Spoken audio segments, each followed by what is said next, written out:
This video will be on the Sighill Dock X3G for the BMW X3, X4.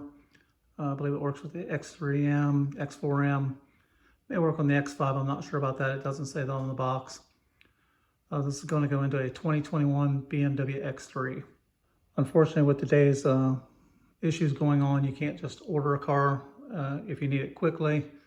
If you got 3 or 4 months to wait for the car, you can do that. So the car we picked out had a lot of the features we wanted, but it didn't have everything, and one was a wireless charging unit, which doesn't make a lot of sense nowadays, but either way, I bought this dock. I've had it in for about 2 weeks now, works perfectly, so I figured I could go ahead and upload the video how it fits and how it works.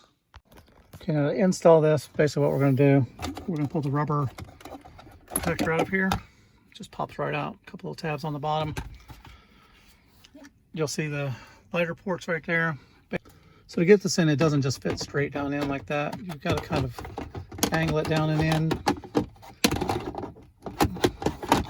Once you get it in place there, it just plugs into the lighter below. Push down, and it snaps in place.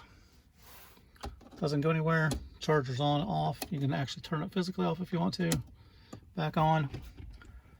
Your phone just drops in there. It works perfectly fine. As far as fitting though, it fits in there perfectly. There's still enough room for your drinks to go in there. It doesn't take up a lot of space. And it's also got a couple extra charging ports on it. Not so sure about the charging ports on the top, why it doesn't have like a cover over them. That's the only thing I can think of, because it's right by the drink holder if you dump something in there.